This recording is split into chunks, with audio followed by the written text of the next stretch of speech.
चलिए, नमस्कार बच्चों, कैटायंस कोचिंग इंस्टीट्यूट में आपका स्वागत है। आज हम लोग देखेंगे नीट 2024 का क्वेश्चन पेपर। मेरा नाम अजय ओझा है और मैं फिजिक्स पढ़ाता हूँ। तो सबसे पहले फिजिक्स का पोर्शन देखते हैं। आइए पहले क्वेश्चन पर आते हैं। In vernier caliper n+1 division of vernier scale coincide with n division of main scale. If 1 MSD represents 0.1 mm, the vernier constant in centimeter is, ध्यान से देखना,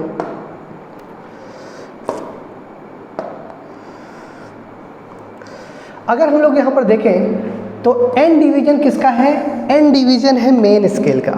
n डिवीजन किसका है? n डिवीजन है मेन स्केल का। n division है main scale का। और n+1 डिवीजन है किसका? n+1 डिवीजन है वर्नियर स्केल का। तो सिंपल ले लेते हैं, n+1 division of vernier scale, इसको मैंने v लिख दिया है, equal to n division of main scale. अगर हम यहाँ पर v की वैल्यू निकालें तो v की वैल्यू कितनी आ जाएगी? n divided by n+1 into m। m क्या है? मेन स्केल है। v क्या है? वर्नियर स्केल है। अब यहाँ पर पूछा है वर्नियर कांस्टेंट। तो वर्नियर कांस्टेंट बोले तो लीस्ट काउंट ही होता है, जो कि क्या होता है? जो कि होता है हमारा मेन स्केल की रीडिंग माइनस वर्नियर स्केल की रीडिंग। तो ये वैल्यू यहाँ पर हम पुट करके निकाल लेते हैं। देखो कितना आता है, m minus n upon n+1 into m। और इसको अगर सॉल्व करेंगे तो ये आ जाएगा कितना? 1 अपॉन n+1 इंटू m। अब इस पर फोकस करते हैं। 1 मेन डिवीजन का जो रीडिंग है वो कितना है? 0.1, यानी 1 MSD की वैल्यु है 0.1 mm, यानी कितना हो जाएगा? 0.01 सेंटीमीटर, यानी कितना? 1/100 सेंटीमीटर। अब इसकी वैल्यू हमें किस में लानी है? सेंटीमीटर में लानी है। m की वैल्यू हम पुट कर देते हैं तो ये हमारा आंसर आ जाएगा 1/100 n+1। ये हमारा आ जाएगा क्या? Least count. ये हमारा आ जाएगा क्या? लीस्ट काउंट, यानी इसका आंसर सही है ऑप्शन 2। अब आते हैं अपने दूसरे क्वेश्चन पर। ये थ्योरेटिकल क्वेश्चन है, सीधे देखते हैं। जब भी इंटरफेरेंस होता है, मोनोक्रोमेटिक लाइट होती है यानी सिंगल फ्रीक्वेंसी की लाइट होती है, तो हमें इंटरफेरेंस पैटर्न दिखाई देता है। जब भी हम वाइट लाइट यूज करेंगे उस केस में भी हमें इंटरफेरेंस पैटर्न दिखाई देगा, लेकिन जो सेंट्रल रीजन होगा उस केस में क्या होगा? वाइट होगा। और जैसे जैसे हम रीजन से दूर जाएंगे हमें कलर्ड फ्रिंजेस दिखाई देंगी, यानी इसका करेक्ट ऑप्शन है, इसका करेक्ट ऑप्शन है 3। There will be central bright white fringe surrounded by few coloured fringes. इसके बाद आते हैं क्वेश्चन नंबर 3 पर। इसको हम सीधे अपने यहाँ पर आंसर देख करके और यहाँ पर जो है इसको ऑप्शन को मैच कर लेते हैं। क्या है? इनपुट है 0 0, आउटपुट है 1। इनपुट है 0 0, आउटपुट है 1। इनपुट है 0 1, आउटपुट है 0। इनपुट है 1 0, आउटपुट है 1। इनपुट है 1 1, आउटपुट है 0। अगर हम ध्यान से देखें तो यहाँ पर इन चारों में देख लो, इसको कोरिलेट करो। अगर ये 0 है तो ये 1 है, ये 1 है तो ये 0 है, ये 0 है, ये 1 है, ये 1 है, ये 0 है। इसका मतलब है हमारा आउटपुट कहीं ना कहीं क्या है? बी बार है, यानी इसका करेक्ट ऑप्शन हो जाएगा कौन सा? 3। क्वेश्चन नंबर 4 देखते हैं, सीधे सॉल्व कर लेंगे। यहाँ पर अगर टोटल रेजिस्टेंस की बात करें तो हो जाएगा 1+4 यानी कितना? 5 ओम। पोटेंशियल डिफरेंस से 10, यानी करंट की वैल्यू आएगी कितनी? 2 एम्पियर। अब टर्मिनल पोटेंशियल पूछा है तो ये इतना जो ड्रॉप है वो क्या करेंगे? माइनस कर देंगे। तो 10 माइनस 1 इंटू 2, क्योंकि यहाँ पर करंट कितनी फ्लो कर रही है? 2 एम्पियर की। तो हमारा जो आंसर आएगा वो कितना आ जाएगा? 8 वोल्ट। कितना आ जाएगा हमारा आंसर? 8 वोल्ट। क्वेश्चन नंबर 5 पर आते हैं। क्वेश्चन नंबर 5 पर आते हैं। यहाँ पर देखना, इस क्वेश्चन में ये दिया हुआ है मैग्नेटिक फील्ड, ये दिया है नंबर ऑफ ऑक्सीलेशन और ये दिया है टाइम जिसमें नंबर ऑफ ऑक्सीलेशन हुआ है। तो अगर हम यहाँ से टाइम पीरियड निकालें तो टाइम पीरियड आ जाएगा कितना 5/20, जो कि आ जाएगा कितना 1/4। मोमेंट ऑफ इनर्शिया दिया हुआ है ये, और क्या दिया हुआ है, मैग्नीट्यूड ऑफ मैग्नेटिक मूवमेंट यानी m की वैल्यू ये दी हुई है।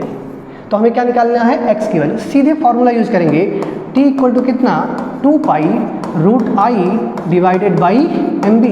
इसकी वैल्यू यहाँ पर रखेंगे और इसको स्क्वायर कर देंगे तो ये आ जाएगा 1/16 इक्वल टू 4π²। I की वैल्यू यहाँ पर पुट करेंगे, कितना है I की वैल्यू, I की वैल्यू है यहाँ पर ये 9.8 इंटू 10⁻⁻6 डिवाइडेड बाई m की वैल्यू है कितना 0.049 इंटू ये है कितना x इंटू 10⁻⁻5। ध्यान से देखो, ये -5 और ये -6 कैंसिल होकर यहाँ बचा -1 और ये -1 नीचे आएगा तो यहाँ मल्टीप्लाई हो जाएगा तो ये हो जाएगा 0.49। 0.49 जब इसको कैंसिल करेगा तो ये आएगा 20। ठीक है, अब x की वैल्यू अगर इधर ले लो तो ये आ जाएगा कितना, x इक्वल टू 4π² इंटू 20। ठीक है, और यहाँ पर छूट गया है हमारा क्या, यहाँ पर छूट गया हमारा क्या 16। इसको अगर हम मल्टीप्लाई करेंगे तो आएगा कितना 64 और 64 इंटू 2 यानी कितना 128 और यहाँ पर से 0 यानी हमारा आंसर आ गया कितना, हमारा आंसर आ गया, ये आंसर आ गया हमारा 1280। आते हैं क्वेश्चन नंबर नेक्स्ट पर।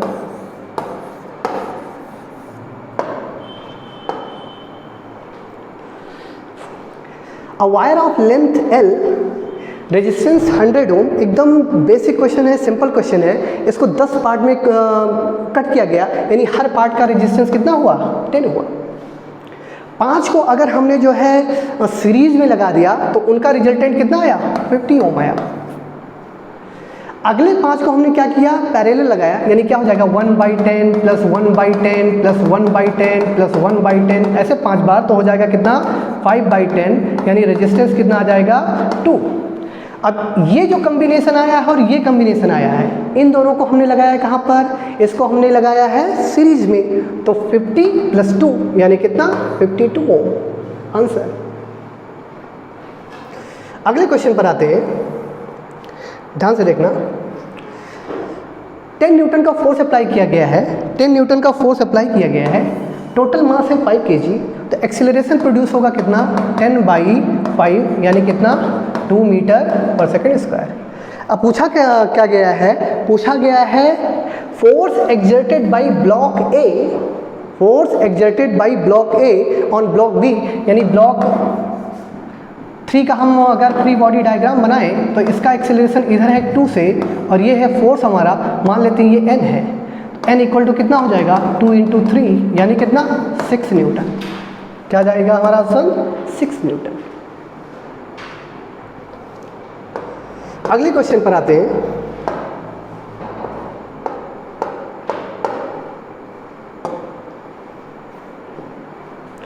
अगले क्वेश्चन पर आते हैं। A tightly wound 100 turns coil of radius 10 cm carries a current of 7 ampere। ये दिया हुआ है हमारा I, ये दिया हुआ है हमारा रेडियस R और ये दिया हुआ है हमारा N। इसको अगर हम सेंटीमीटर में है तो मीटर में करेंगे तो कितना आ जाएगा 0.1 मीटर। ये दिया हुआ है म्यू नॉट की वैल्यू और क्या निकालना है हमें, मैग्नेटिक फील्ड सेंटर पर निकालनी है। सीधे फॉर्मूला यूज कर देंगे, B equal to mu naught N I by 2r, तो B इक्वल टू कितना हो गया 4 pi into 10⁻⁻7 into 100 into 7 divided by 2 into 0.1। ये 0.1 है, ऊपर क्या 1000 हो गया और ये 3 कट हो गया -4, ये 2 इसको कैंसिल किया 2 और 2 ये कितना आ गया, ये आ गया 14 पाई इंटू 10⁻⁻4। इसको जब सॉल्व करेंगे तो 4 इंटू पाई यानी ये आ जाएगा अप्रॉक्सीमेटली 44 इंटू 10⁻⁻4। तो ये आ जाएगा 4.4 इंटू 10 की पावर -3, 10 की पावर -3 बोले तो मिली, यानी हमारा आंसर आ गया क्या 4.4 मिली टेस्ला। क्वेश्चन नंबर 9 को देख लेते हैं सीधे। क्वेश्चन नंबर 9 को देख लेते हैं सीधे। NP by NS equal to 1/2, तो VS बाई VP के वैल्यू निकालना है, तो ये VP बाई VS हो गया, तो VS बाई VP इसका क्या हो जाएगा रेसिप्रोकल 2:1 आंसर।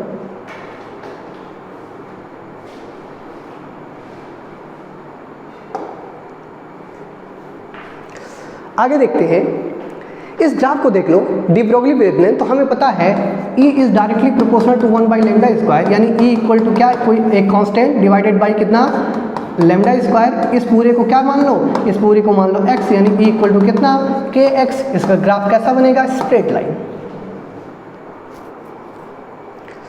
आते हैं नेक्स्ट क्वेश्चन पर। Given below are 2 statements, 2 statement दिए हुए हैं।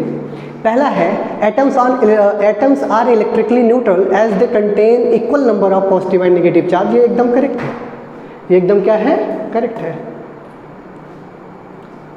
ये स्टेटमेंट 1 एकदम करेक्ट है। Second statement, atoms of each element are stable and emit their characteristic spectrum. ये रॉन्ग, तो हमारा करेक्ट आंसर हो जाएगा क्या, statement 1 is correct but statement second is incorrect. Question number 12 पर आते हैं, ध्यान से देखना। A bob is whirled in horizontal plane by means of a string with an initial speed of omega rpm. The tension in the string is T. If speed becomes 2 omega while keeping the same radius, the tension in the string is, simple है, T equal to क्या हो जाएगा m omega square r, नया tension क्या हो गया m 2 omega square r, यानी क्या 4m ओमेगा स्क्वायर r, यानी कितना हो गया 4T। कितना हो गया 4T। अगले क्वेश्चन पर आते हैं।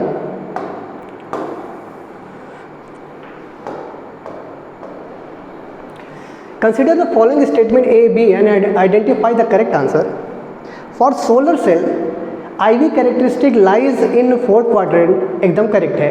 In reverse bias PN junction diode, current measured in microampere is due to majority of charges। ये जो है गलत है, यानी इसका करेक्ट आंसर हो जाएगा क्या, A is correct but B is incorrect।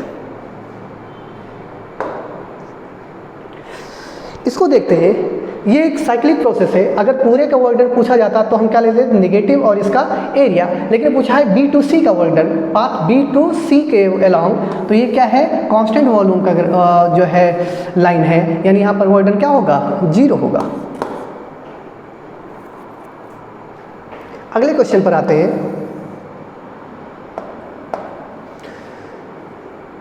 ये देख लो, पोटेंशियल डिफरेंस निकालना है।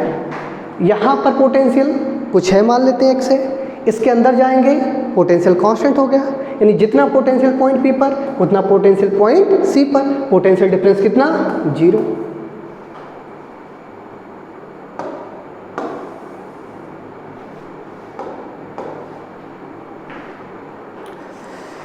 Movement of inertia of thin rod about axis passing through it's mid point और परपेंडिकुलर टू द रॉड दिया हुआ है, यानी I इक्वल टू क्या हो गया हमारा mL²/12 और क्या निकालना है, लेंथ निकालना है, तो 2400 इक्वल टू m दिया है 400, L² divided by 12, L² equal to 2400 into कितना 12 डिवाइडेड बाई 400, ये कैंसिल हो गया, ये 3 आ गया, तो ये आ जाएगा L इक्वल टू कितना, ये आ जाएगा 3 इंटू 2 इंटू √2 एंड ये अप्रॉक्सीमेटली आ जाएगा कितना 8.5, 3 इंटू 2 6 √2 यानी 1.4 से मल्टीप्लाई कर देंगे 8.5 आ जाएगा हमारा आंसर।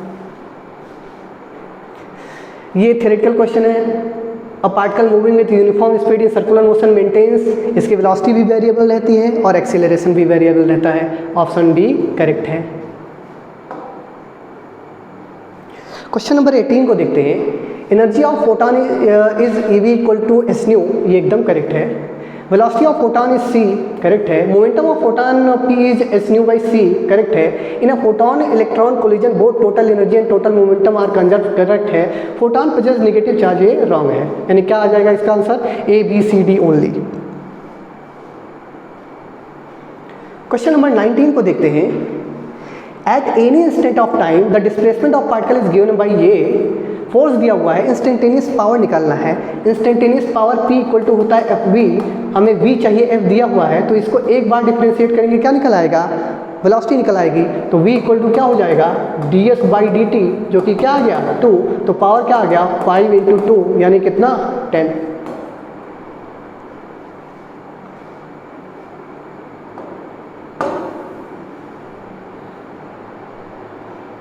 क्वेश्चन नंबर 20 पर आते हैं।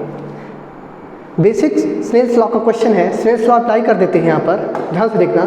इसका रिफ्रैक्टिव इंडेक्स निकालना है। मान लो ये 1 है, एयर है, तो ये 1 होगा ही होगा, मानना नहीं है। तो हम यहाँ पर स्नेल्स लॉ अप्लाई करते हैं और यहाँ पर अप्लाई करते हैं, ध्यान से देखना। 1 इंटू साइन 30, ये मान लो r है, तो ये हो जाएगा क्या 90 माइनस r। क्यों, क्योंकि ये एंगल A दिया हुआ है क्या 90। तो 1 into sine 30 equal to mu into sine r।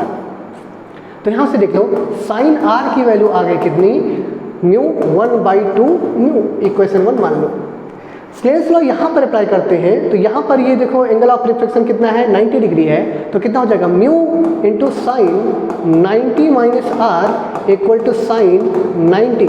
तो ये हो गया क्या, mu equal to mu into यहाँ पर देखना, ये आ जाएगा कितना कॉस r इक्वल टू कितना आ जाएगा 1, तो ये आ जाएगा cos r equal to 1 by mu, equation 2।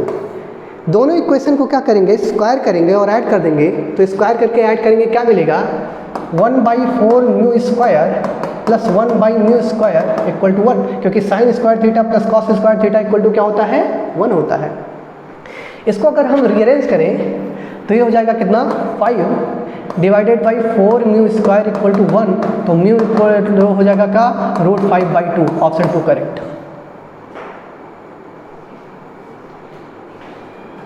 अगले क्वेश्चन पर आते हैं।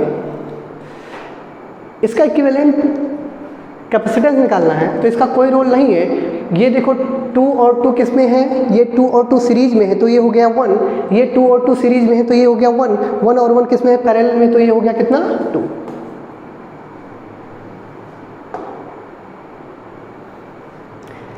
क्वेश्चन नंबर 22 देखते हैं।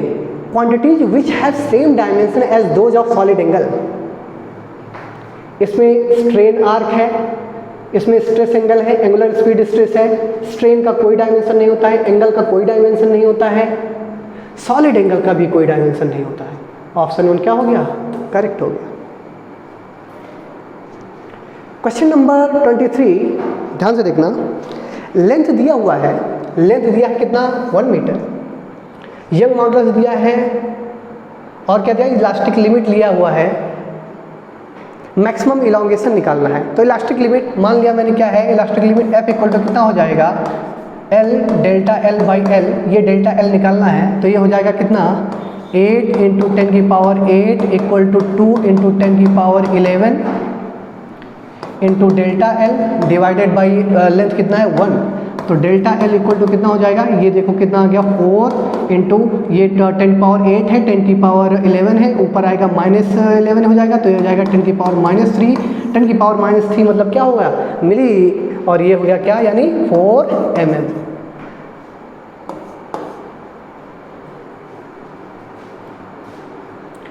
इस क्वेश्चन को देख लेते हैं। कॉन्सेप्चुअल क्वेश्चन है। पूछा गया है कि करंट का डायरेक्शन इन दोनों कॉइल पर बताना है हमें। तो जब ये मैग्नेट इधर मूव करेगा तो इसमें जो करंट होगी, वो जो करंट इंड्यूस होगी वो इसके मोशन को अपोज करेगी, और जब मोशन को अपोज करेगी तो वो करंट इस तरह से प्रोड्यूस होगी कि यहाँ पर ऐसा पोल बनेगा कि इस पोल को वो रिपेल करे। तो अगर ये साउथ है तो ये क्या बनेगा साउथ, अगर ये साउथ है तो ये भी क्या बनेगा साउथ।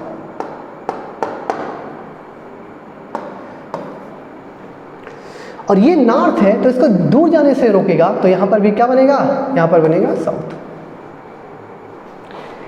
ये पोल इसको पास आने से रोकेगा और ये पोल उसको दूर जाने से रोकेगा। अब ध्यान से देखो, अगर ये साउथ है तो ये क्या बनेगा, नॉर्थ बनेगा। तो यहाँ पर करंट का डायरेक्शन क्या होगा, यहाँ से देखने पर कैसा होगा, काउंटर क्लॉकवाइज मतलब करंट यहाँ से इन होगी, यानी क्या होगी, ए टू बी। ये अगर साउथ है तो ये क्या होगा, नॉर्थ, यानी यहाँ से देखने पर करंट क्या होनी चाहिए, काउंटर क्लॉकवाइज। तो देखो ये वायर अंदर से है, यानी यहाँ से करंट क्या जाएगा, अंदर जाएगा, यानी यहाँ होगा डी टू सी, यानी हो जाएगा क्या, A to B and D to C.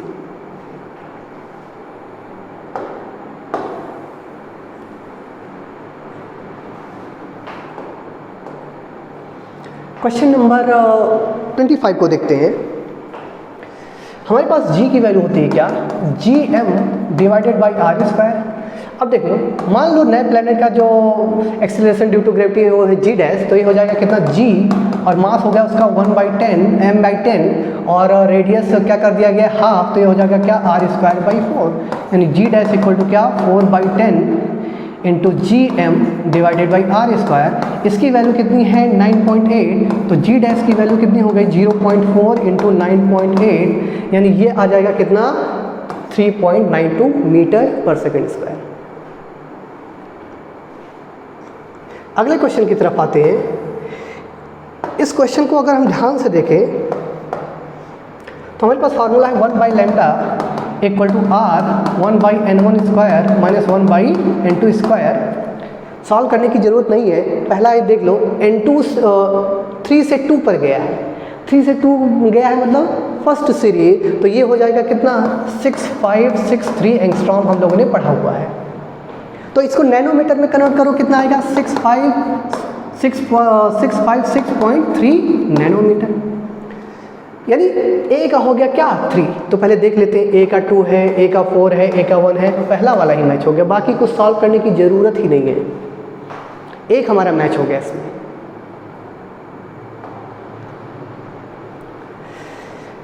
Question number 27, an unpolarised light beam strikes a glass surface at register angle. तो क्या हो जाएगा, एक लाइट रे क्या हो जाती है, पार्शली पोलराइज्ड रहेगी, कौन सी, जो रिफ्लेक्ट होगी, और जो रिफ्लेक्ट होगी वो क्या होगी, कंप्लीटली पोलराइज्ड रहेगी।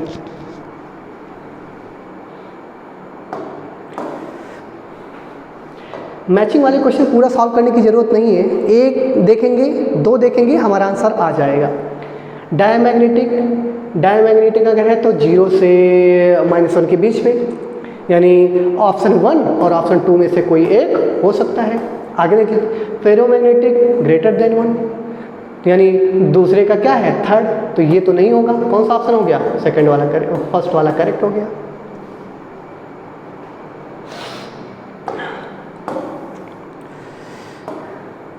इस क्वेश्चन को देखो, क्वेश्चन नंबर 29। अगर क्वेश्चन नंबर 29 देखेंगे तो कंप्लीटली इनइलास्टिक कोलिजन है, यानी परफेक्टली इनइलास्टिक कोलिजन है। तो ले लेते हैं M v1 equal to M plus M v2, तो क्या हो जाएगा, M v1 equal to 2m v2, M से M cancel, v1 by v2 equal to 2/1, यानी क्या हो जाएगा, 2:1। क्या हो जाएगा, 2:1। एकदम सिंपल क्वेश्चन है। अभी तक ऐसा कोई क्वेश्चन नहीं आया है जिसमें बहुत सारे कैलकुलेशन हो। अगर बेसिक कॉन्सेप्ट पता है तो हम इसको इजीली सॉल्व कर सकते हैं। जैसे ये क्वेश्चन है, हमें सॉल्व करने की ज़रूरत नहीं है, यहाँ पर -c है प्लस c है, हमें इनको देखना ही नहीं, हमें केवल इन दोनों पर फोकस करना है। ये अल्फा है, 4 निकला, यहाँ पर कितना बचा, 286, नीचे से कितना निकला, 2, कितना बचा, 80, यहाँ पर बीटा माइनस है, इसमें एक ऐड हो गया, कितना आया, 286, और कितना आया, 81, यानी कौन सा ऑप्शन आ गया, 4। कुछ सॉल्व करने की जरूरत नहीं है इसमें। क्वेश्चन नंबर 31 देख लो, यहाँ पर मीटर दिया है तो एम्पलीट्यूड क्या हो गया, 5 मीटर, इन दोनों में है 5 मीटर। निकालना है हमें क्या, टाइम पीरियड और निकालना है।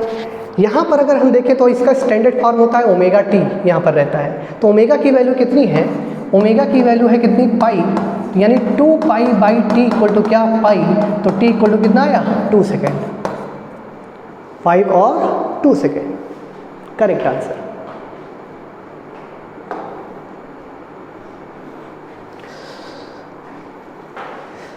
क्वेश्चन नंबर 32 देखते हैं। A thin circular a thin flat circular disc of radius दिया हुआ है, वाटर सरफेस पर डाला गया है तो एक्सेस फोर्स निकाला है, तो F इक्वल टू क्या हो जाएगा T इंटू एल, और L क्या हो जाएगा, L की वैल्यू हो जाएगी 2 पाई r, तो F इक्वल टू क्या हो जाएगा, T है कितना 0.07 इंटू 2 पाई इंटू कितना 4.5 इंटू 10 की पावर सेंटीमीटर है तो -2 मीटर में हमने कन्वर्ट कर दिया। अब देखो ये कितना आ गया, F equal to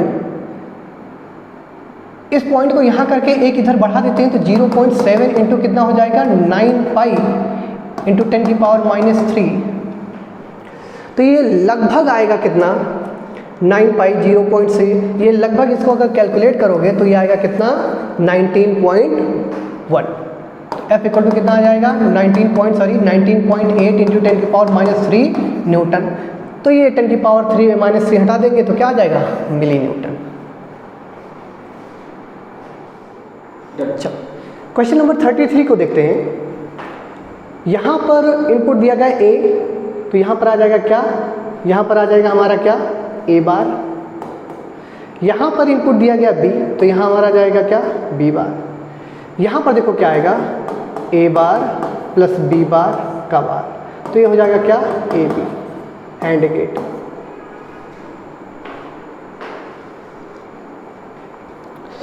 question number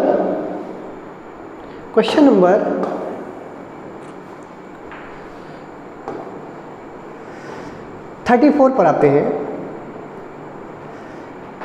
Given are two statement, one is labeled as assertion A and other is labeled as reason R. Assertion देखते हैं, potential at any axial point at 2 meter distance is from the center of dipole movement vector P of magnitude इतना, ये P दिया हुआ है, ये दिया हुआ है, ठीक है। तो चेक कर लेते हैं पहले, क्या हो जाएगा 9 इंटू 10 की पावर 9 इंटू कितना 4 इंटू 10 की पावर -6 डिवाइडेड बाई 2 दूनी 4, ये कैंसल, 9 इंटू 10 की पावर -9 इंटू 10 की पावर +3, ये करेक्ट है, यानी पहला असर्शन हमारा क्या हो गया correct. Reason V equal to ±2p क्यों है, ये गलत है, ठीक है। क्या रहेगा kp/r² होता है, यानी क्या हो जाएगा हमारा हो जाएगा A is true but R is false, A is true but R is false, ये स्टेटमेंट ही सही नहीं है।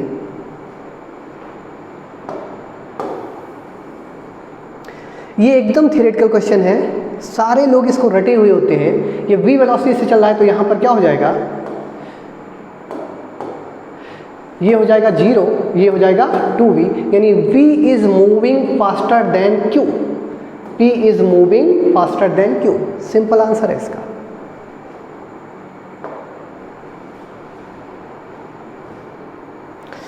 इसको देखते हैं। A parallel plate capacitor is charged by connecting it to a battery through a resistor. If I is the current in the circuit, then in the gap displacement current flow करेगी और उसी डायरेक्शन में। ये option 2 correct. Question number 37 को देखते हैं। Property which is not of an electromagnetic wave travelling in free space, they are transverse in nature, बिल्कुल correct है, ये ट्रांसवर्स नेचर की होती हैं। The energy density electric field is equal to the energy density magnetic field, correct है। They travel with speed equal to, बिल्कुल correct है। They originate from charge moving with uniform speed, गलत है, option 4 correct हो गया हमारा। Question number 38 देखते हैं। Small telescope has objective of focal length 140 centimetre और आई पीस है 5, सिंपल कर दो इसको, इससे डिवाइड कर दो, कितना आ जाएगा हमारा 28। कुछ सॉल्व करने की ज़रूरत नहीं है ऐसे क्वेश्चन को।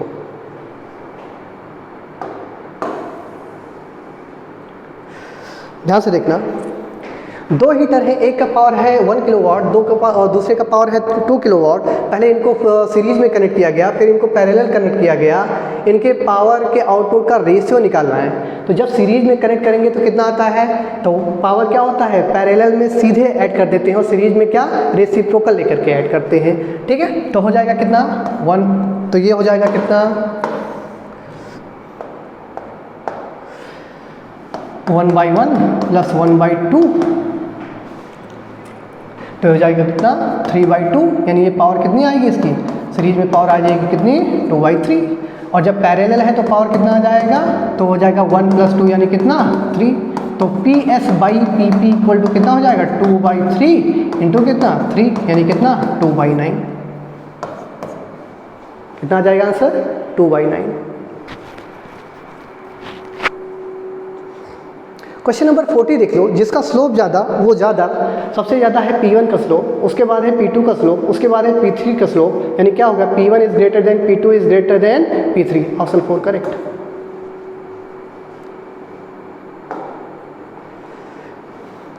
ये क्वेश्चन देख लो, वेलोसिटी टाइम ग्राफ दिया हुआ है, एक्सेलरेशन टाइम ग्राफ बताना है।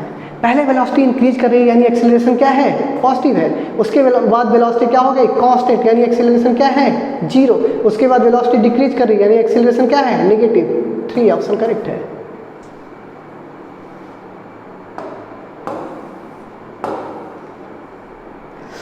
इस क्वेश्चन को देखो, choose the correct circuit which can achieve bridge balance. Which can achieve जो कर सकता है, ध्यान से देखो, ये प्लस है करंट जाएगा, ये हो सकता है, ये प्लस है, ये देखो रिवर्स बायस में है नहीं हो सकता है, ये माइनस है, ये देख लो रिवर्स बायस में है नहीं हो सकता है, ये प्लस है, ये देख लो ये शॉर्ट सर्किट यहाँ पर हो जाएगा नहीं हो सकता है, यानी इसका करेक्ट आंसर आ जाएगा कौन सा, इसका करेक्ट आंसर आ जाएगा 1। यही एक हो सकता है, बाकी कोई नहीं होगा।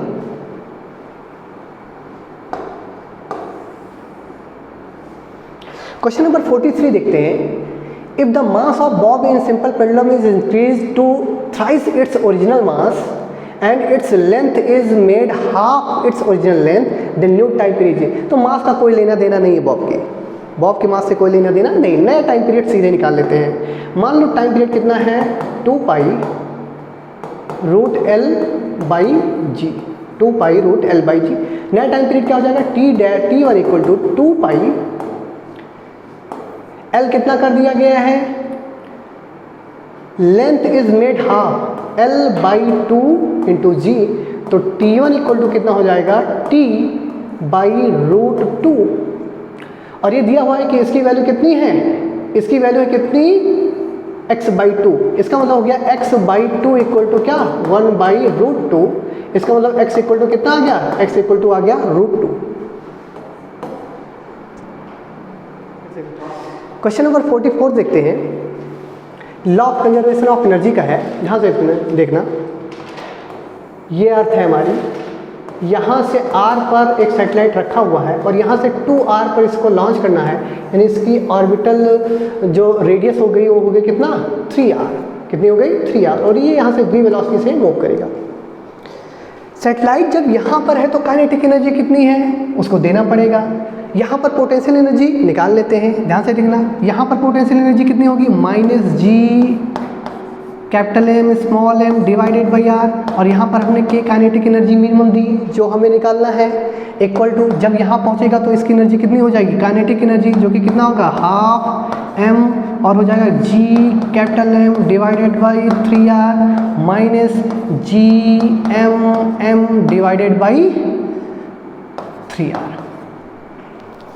K निकालना है तो K इक्वल टू हो जाएगा हमारा 1/6 GMM divided by R -GMM divided by 3R, plus इसको इधर लाएंगे तो प्लस हो जाएगा GMM divided by R।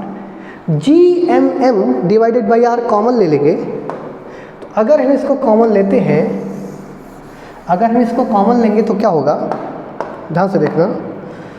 K equal to GMM divided by R 1/6 -1/3 + 1, तो ये हो जाएगा, ये तो हमारा आ ही रहा है यहाँ पर सारे में, इसको सॉल्व करते हैं 6, ये हो जाएगा 1 - 2 + 6, तो ये जाएगा 6 + 1 कितना 7 और -2 5/6, यानी करेक्ट आंसर आ गया कितना ये।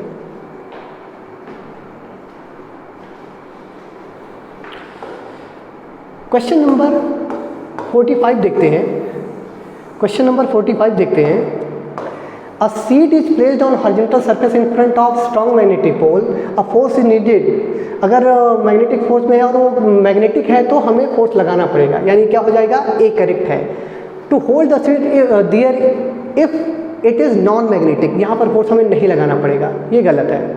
Move the sheet away from the pole with uniform velocity if it is conducting, बिल्कुल करेक्ट है, ये भी करेक्ट है। Move the sheet away from the pole with uniform velocity if it is both non conducting and non polar, ये गलत है। यानी option A और ऑप्शन सी हमारा क्या है, करेक्ट है। तो हमारा करेक्ट आंसर हो जाएगा क्या, ए एंड सी, यानी A and C option 2 correct है। क्वेश्चन नंबर 46 पर आते हैं। सी दिया हुआ है, वोल्टेज दिया है, फ्रीक्वेंसी दिया है, तो हम निकाल लेते हैं क्या, एक्सी। क्या निकाल लेते हैं, एक्सी। तो एक्सी इक्वल टू हो जाएगा 1/2 पाई एफ, और क्या दिया हुआ है, 2 पाई एफ इंटू सी, 1/ओमेगा सी। तो हमारा आई, ध्यान से देखो, ये जो वोल्टेज होता है ये क्या होता है, आरएमएस वैल्यू होता है। क्या होता है, आरएमएस। तो यहाँ से अगर हम आई निकालेंगे V/XC, तो क्या आएगा, आई आरएमएस निकालेंगे, तो यह आ जाएगा 210 डिवाइडेड बाई 2 पाई, पाई की वैल्यू बोला गया 3.14 लेना है, इंटू कितना एफ लेना है 50, इंटू कितना लेना है ये 10 इंटू 10 की पावर -6। ठीक है, अब इसको सॉल्व करने के बाद हम क्या निकालेंगे, पीक करंट निकालेंगे। तो √2 टाइम्स क्या हो जाएगा, IRMS हो जाएगा, √2 टाइम्स RMS। तो ये जो वैल्यू है इसको हम सॉल्व करने के बाद √2 से मल्टीप्लाई करेंगे तो हमारा आंसर आ जाता है कितना, हमारा आंसर आ जाता है 0.93। कितना आ जाएगा, 0.93। अगले क्वेश्चन पर आते हैं।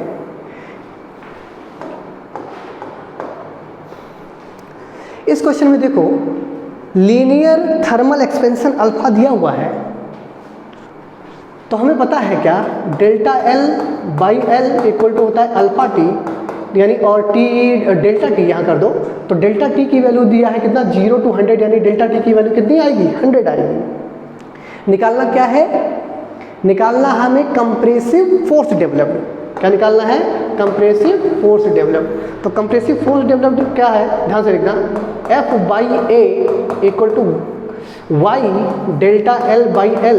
तो यहाँ से F निकालना है, ये हो जाएगा y डेल्टा L/L की वैल्यू, यहाँ पर A मल्टीप्लाई हो जाएगा, डेल्टा L/L की वैल्यू आई कितना, अल्फा डेल्टा टी।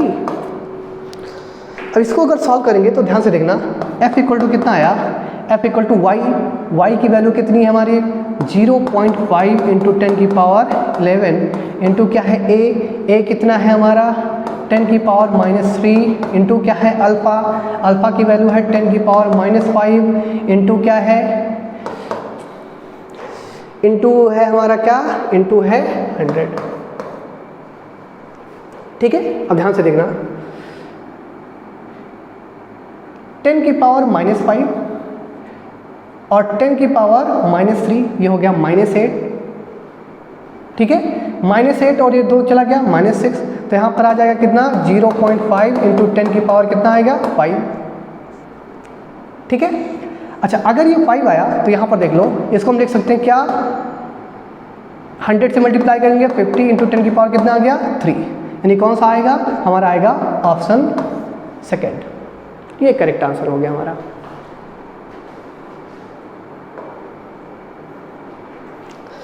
इसमें देख लो, हमें कुछ नहीं करना है, केवल इफेक्टिव लेंथ निकालना है। जब लेंथ L है तो कितना बना, ML बना। जब इसको हमने बेंड कर दिया कितने पर, 60 डिग्री पर, तो इफेक्टिव लेंथ ये बना, तो ये कितना बनेगा, 30। तो ये L/2 हो जाएगा, ये भी हो जाएगा क्या, L/2। तो ये जितना रहेगा उतना ये भी रहेगा, तो इफेक्टिव लेंथ कितनी आ जाएगी, 2L/2 sin 30। तो ये कितना हो जाएगा, L/2। अब नया जो मूवमेंट बनेगा ये कितना बनेगा, ये बनेगा कितना, m इंटू L/2, और ये पुराना वाला ही है, यानी पुराने वाले का कितना हो जाएगा, हाफ। इसका मतलब क्या हो जाएगा, कैपिटल M/2।